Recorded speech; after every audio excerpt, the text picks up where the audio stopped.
សួស្តីក៏ដូចជាជំរាបសួរដល់អ្នកទាំងអស់គ្នាដែរថ្ងៃនេះយើងជួបគ្នាម្ដងទៀតហើយជាមួយនឹងការងារគោលគ្រឹះរបស់យើងនៅក្នុងវីដេអូនេះដែរខ្ញុំនឹងបញ្ជាក់អ្នកទាំងអស់គ្នាថាតើនៅក្នុងការងារគោលគ្រឹះមួយដើមតើយើងត្រូវធ្វើដំណេចខ្លះអញ្ចឹងយើងតាមដានវីដេអូនេះទាំងអស់គ្នាការងារគោលគ្រឹះគឺជាការងារមួយដែលយើងតម្រូវឲ្យ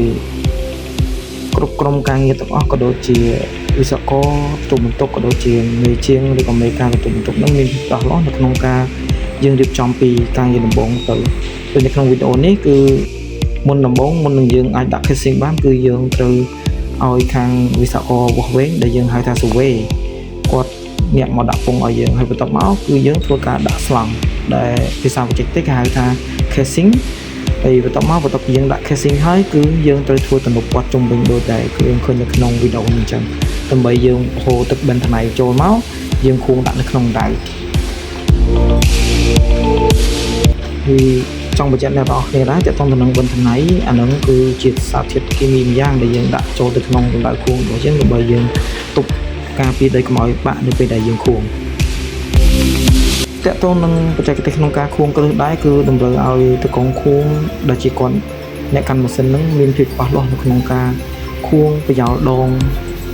ម៉ាស៊ីនខួងដើម្បីឲ្យវាត្រង់ទៅតាមអ្វីដែលយើងបានខ្មត់ពីព្រោះកាលណាបើសិនជាយើងមិនមានជំនាញច្បាស់លាស់នៅក្នុងការប្រយោលដងទេយើងនឹងអាចធ្វើឲ្យគ្រឹះខួងមានបញ្ហាចាក់ចិត្តនៅខាងក្រោមដែលភាសាអង់គ្លេសគេហៅ deviation របស់ផាវ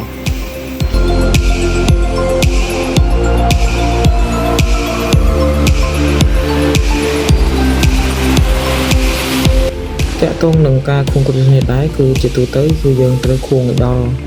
ដីដែលរឹងគឺជាភេទដីដែលយើងបានសិក្សាទៅថាវាអាចទ្រនឹងបន្ទុកដែលអាគារយើងត្រូវការជាទូទៅការតាក់ទងនឹងជំរឿខួងគឺអាស្រ័យទៅលើវិស្វករគ្រឿងបង្គុំដែលគាត់បានគណនាយ៉ាងយកចិត្តទុកដាក់ថាតើបន្ទុកអាគារហ្នឹងគឺត្រូវការប៉ុន្មានហើយធៀបជាមួយនឹងទិន្នន័យដីដែលគាត់បានធ្វើពី labo មកយើងធៀបឃើញបន្ទុកសរុបថាតើគ្រឹះមួយដើមត្រូវខួងចម្លៃប៉ុន្មានម៉ែត្រហើយត្រូវឈរលើស្រទាប់ដីអ្វី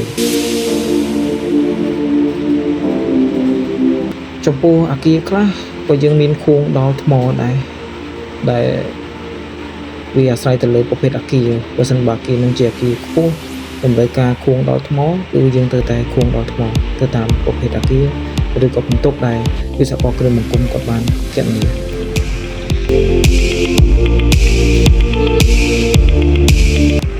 ហើយនេះជាសកម្មភាពនៅក្នុងការយើងត្រួតពិនិត្យជម្រៅដើម្បីយើងប្រកាសថាយើងខួងដល់ជម្រៅដែលខាង owner គាត់ចង់បានទូទៅជម្រៅគឺយើងធៀបជាមួយនឹង mod casing ហើយ mod casing ជាទូទៅគឺយើងត្រូវធៀបជាមួយនឹង level 0ដើម្បីយើងធានាថាយើងខួងទៅត្រូវនឹង level ដែលខាង owner គាត់ចង់បានហើយនេះជាសកម្មភាពក្រុមការងារធ្វើការទម្លាក់ដែរដោយដៃគឺយើងត្រូវធ្វើការចងទុកជាមុនដើម្បីនៅពេលណាដែលយើងខួងដល់ជម្រៅយើងចាស់ជម្រៅហើយគឺយើងត្រូវធ្លាក់ដៃចូលទៅក្នុងដៃគួរបញ្ជាក់ផងដែរថាដៃគឺយើងត្រូវចងទៅតាមខាងក្រុមការងារ design ដែលគាត់បានផ្ដល់ជូនឲ្យហើយនេះគឺជាសកម្មភាពនៅក្នុងការយើងធ្លាក់បំពង់ទ្រមីហើយបំពង់ទ្រមីនេះគឺយើងធ្លាក់ចូលទៅក្នុងដៃខួងដើម្បីយើងធ្វើការចាក់បេតុង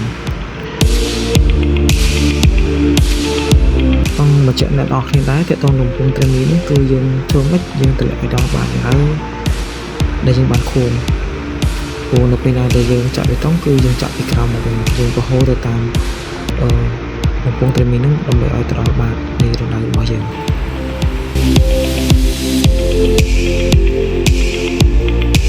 ហើយបន្តមកគឺយើងដល់វគ្គដែលយើងត្រូវចាក់បេតុងហើយនេះជាវីដេអូដែលខាងឡានបាញ់បេតុងគាត់រៀបចំឈើជើងឡានបេតុងក៏ដូចជារៀបចំបាញ់បេតុងសម្រាប់ការងារខុសគ្រឹះរបស់យើង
ពីឡានបាញ់បេតុងគាត់បានឈើជើងស្រួលបួនហើយគឺបន្ទាប់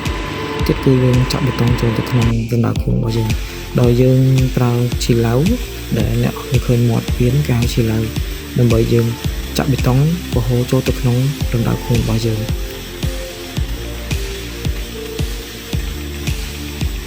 តទៅពីអ្នកនរគ្នាបានទស្សនាវីដេអូនេះហើយអ្នកនរគ្នាមានយោបល់យ៉ាងណាជួយខមមិនប្រាប់ផងហើយវីដេអូថ្ងៃនេះគឺមានតែប៉ុណ្្នឹងទេអរគុណសម្រាប់ការតាមដាន